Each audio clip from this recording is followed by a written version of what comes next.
అంటే కేసుకు సంబంధం లేనివన్నీ అడిగారని చెప్పారు. అండ్ ఆల్సో కన్ఫైన్మెంట్ లో ఉంచారు అలోన్ గా. సో నాకెవరు అసిస్ట్ చేయట్లేదు నాకు సీజర్స్ వచ్చినప్పుడు, కాబట్టి నన్ను అందరితో 4-5 కలిపి వేయండి, ఇట్లా కన్ఫైన్మెంట్ సెల్ పనిష్మెంట్ లాగా వేయొద్దు అని అడిగారు, రిక్వెస్ట్ పెట్టారు. ఆయన ఓకే అన్నారు.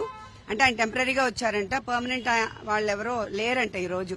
సో ఆ జడ్జి గారు ఏం చెప్పారంటే ఈ రోజుకి నేను అసిస్ట్ చేయడానికి పెడతాను, తర్వాత మీరు పిటిషన్ వేసుకొని పర్మనెంట్ గా సాల్వ్ చేసుకోండి, మీ సో దట్ మీకు ఎవరైనా ఒకళ్ళు తోడు ఉండేటట్టుగా అని చెప్పారు.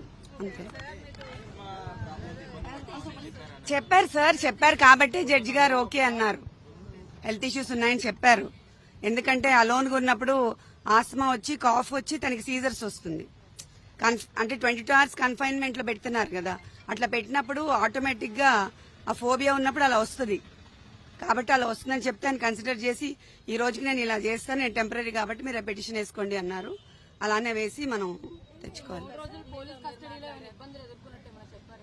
ఏం ఇబ్బందులేం లేవు, అదే చెప్పారు కదా, ఈ కేసుకి సంబంధించినవి కాకుండా ఏవేవో వేరే అడిగారని చెప్పారు. అంతే నేను చెప్తారు చూడండి, అది దీనికి తెలుసు. నా కేసుల గురించి అంత ఐడియా లేదు. లాయర్ గారు వరుసగా 5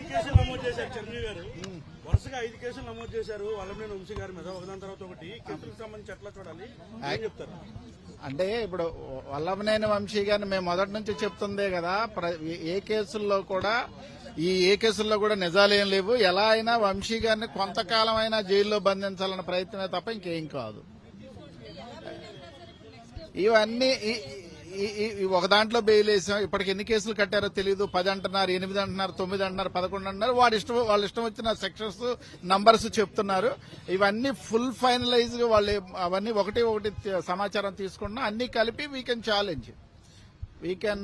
ఆల్మోస్ట్ ఇవన్నీ కూడా రేపు కోర్టులో నిలబడేవి కాదు. ఇప్పుడు సత్యవర్ధనం ఎలా అయితే సత్యం ఏసీబీ కోర్టులో చెప్పి SC ST కేసు ఆ పార్టీ ఆఫీసులో తొలగిపోయిందో, భవిష్యత్తులో కూడా అన్ని అలాగే జరుగుతాయి.